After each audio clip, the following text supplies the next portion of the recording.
सबसे बड़ी समस्या। मित्रों, आज हम समझेंगे श्री कृष्ण से दुनिया का सबसे बड़ा समस्या क्या है। तो चलिए मित्रों, सुनते हैं श्री कृष्ण से दुनिया का सबसे बड़ा समस्या। मित्रों, वीडियो शुरू करने से पहले अगर आपने चैनल को सब्सक्राइब नहीं किया है तो प्लीज सब्सक्राइब जरूर करें। चलते हैं वीडियो में। बहुत समय पहले की बात है, एक महाज्ञानी पंडित हिमालय की पहाड़ियों में कहीं रहते थे।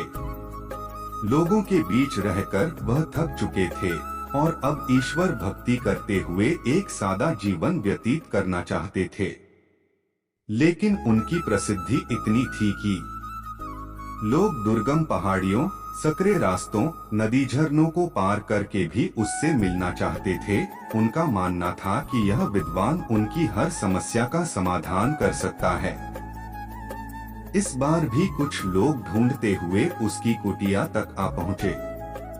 पंडित जी ने उन्हें इंतजार करने के लिए कहा। 3 दिन बीत गए, अब और भी कई लोग वहां पहुंच गए। जब लोगों के लिए जगह कम पड़ने लगी तब पंडित जी बोले, आज मैं आप सभी के प्रश्नों का उत्तर दूंगा, पर आपको वचन देना होगा कि यहाँ से जाने के बाद आप किसी और से इस स्थान के बारे में नहीं बताएंगे, ताकि आज के बाद मैं एकांत में रहकर अपनी साधना कर सकूं। चलिए अपनी समस्याएं बताइए। यह सुनते ही किसी ने अपनी परेशानी बतानी शुरू की, लेकिन वह अभी कुछ शब्द ही बोल पाया था कि बीच में किसी और ने अपनी बात कहनी शुरू कर दी।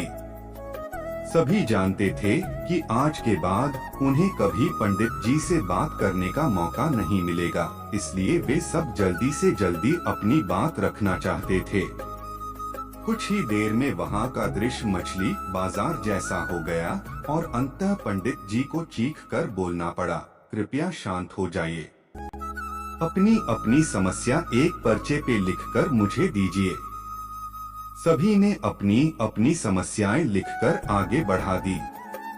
पंडित जी ने सारे पर्चे लिए और उन्हें एक टोकरी में डालकर मिला दिया और बोले, इस टोकरी को एक दूसरे को पास कीजिए। हर व्यक्ति एक पर्ची उठाएगा और उसे पढ़ेगा।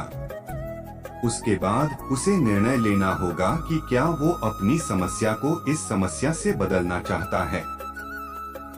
हर व्यक्ति एक पर्चा उठाता, उसे पढ़ता और सहम सा जाता। एक एक करके सभी ने पर्चियां देख ली, पर कोई भी अपनी समस्या के बदले किसी और की समस्या लेने को तैयार नहीं हुआ। सबका यही सोचना था कि उनकी अपनी समस्या चाहे कितनी ही बड़ी क्यों न हो, बाकी लोगों की समस्या जितनी गंभीर नहीं है। 2 घंटे बाद सभी अपनी पर्ची हाथ में लिए लौटने लगे। वे खुश थे कि उनकी समस्या उतनी बड़ी भी नहीं है जितना कि वे सोचते थे। फ्रेंड्स, ऐसा कौन होगा जिसकी लाइफ में एक भी प्रॉब्लम न हो। हम सभी के जीवन में समस्याएं हैं। कोई अपनी हेल्थ से परेशान है तो कोई लैक ऑफ वेल्थ से। हमें इस बात को एक्सेप्ट करना चाहिए कि लाइफ है तो छोटी बड़ी समस्याएं आती ही रहेंगी। ऐसे में दुखी होकर उसी के बारे में सोचने से अच्छा है कि हम अपना ध्यान उसके निवारण में लगाएं। और अगर उसका कोई सल्यूशन ही न हो तो अन्य प्रोडक्टिव चीजों पर फोकस करें। हमें लगता है कि सबसे बड़ी समस्या हमारी ही है, पर यकीन जानिए इस दुनिया में लोगों के पास इतनी बड़ी प्रॉब्लम्स हैं कि हमारी तो उनके सामने कुछ भी नहीं। इसलिए ईश्वर ने जो भी दिया है उसके लिए थैंकफुल रहिए और एक खुशहाल जीवन जीने का प्रयास करिए।